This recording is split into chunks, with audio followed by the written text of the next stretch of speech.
I want to bring this up because Blake has been at the stadium, you know, a lot. And he had the pleasure of seeing, Yoshinobu Yamamoto, pitch and continue his reach back to the team. And velocity measurements coming out. He's touching 96, face live hitters. Um, he's going to be making a pretty big step here pretty soon, right, Blake? Yeah, so he has one more simulated game to go, and that will be 3 innings. And then after that, the plan is for him to go out on a rehab assignment, whether that's 1 or 2 starts. But the expectation is he's going to be back around mid September.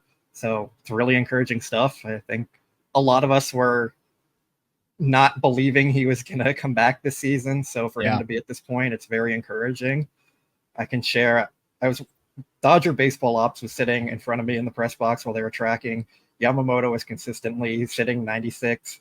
His lower end on the fastball was like 94. I think that was his second pitch or something. His first one was 95. He was hitting 95 quite often as well. So it was encouraging to see. The command was good. He wasn't getting hit very hard.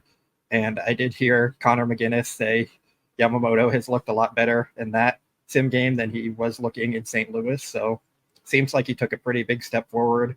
Dave Roberts was very encouraged by it when he was talking about it after. So all things seem to be on track that Yamamoto is going to come back pretty soon here and be an impact guy for the team. What's your expectation level for Yamamoto when he comes back, or the slow ramp up here? And my question that I've posed, I think we had this conversation beforehand. Does he have enough time to really get the workload that we hope to expect when he takes him out in the postseason? Do you think he has enough time to reach that?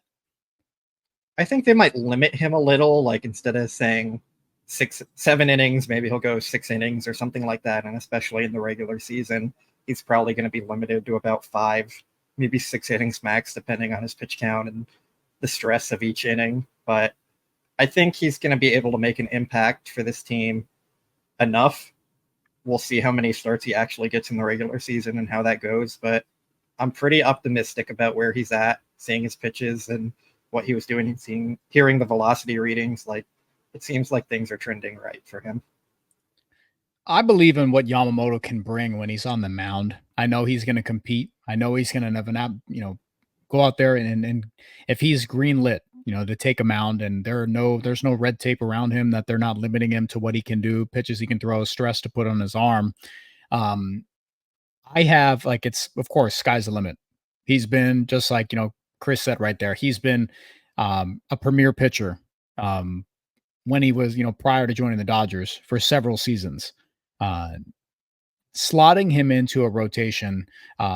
We haven't even talked about Tyler Glassnow, but into a potential rotation of Glassnow, Yamamoto, Jack Flaherty, which you said that you believe that Yamamoto will be the third guy in that mix.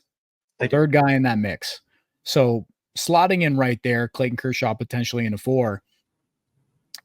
Without getting into Glassnow, that's a 4 that you feel confident in heading into into October. Yeah, I still want to see what Kershaw does consistently. I know he's proving me wrong so far, but always a little concern there, just especially with guys throwing 90 in the playoffs. It's just always a little concerning for me.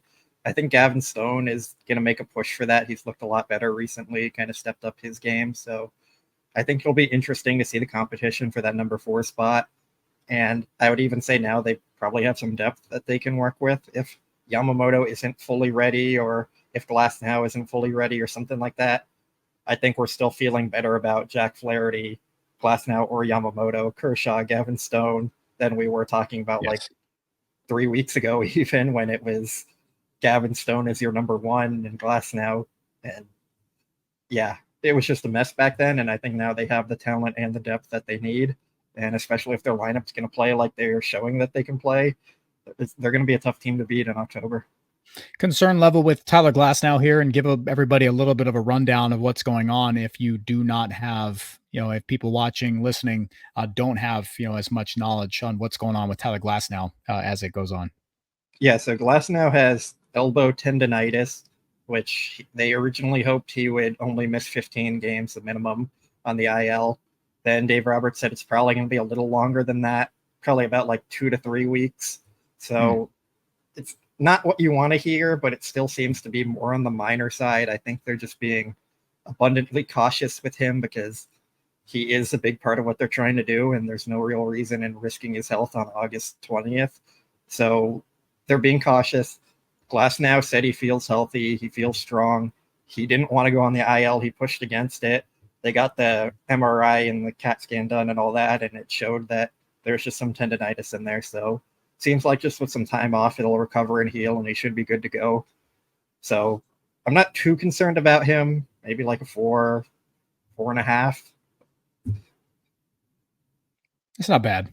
I can live with that until we hear more. But you know what the Dodgers, they kind of leave everybody on pins and needles until the final thing comes out, or they can make a move where you're either happy or you're pissed. So I'll be fine until we hear more. But until I guess the red flags aren't really there from what we've been hearing from Tyler Glassnow and Dave. We don't really know what we get from Dave, so I'm not going to bring his comments into it. But I'm confident. I saw somebody bring up the depth and the other guys that they have. I know we did. I didn't bring up Stone in that 4. It's just because he had that stretch where he got away from his mechanics and his usage a little bit. He's come on as of late. Last 2 outings have been great. I love him. I've been a Stone guy all year. He's been a rock. No pun intended, in the rotation because had that incredible turnaround. Started off hot, stayed that way. Ran into a little bit of a wall, but he's looking good these last 2. But Landon Knack, Justin Robleski, they've got some intriguing options there.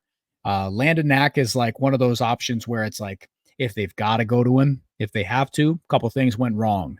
But I've seen enough of him to know where he's going to keep you in a ball game. It's just same thing as where Bobby Miller was at. We just haven't seen him in October. You haven't seen him pitch in those big spots. But I'm a little bit more confident this time around, just because Flaherty, Yamamoto's on a good trend. And until we hear more about Glassnow, I've loved the mix. We should all feel incredibly confident about where we're at.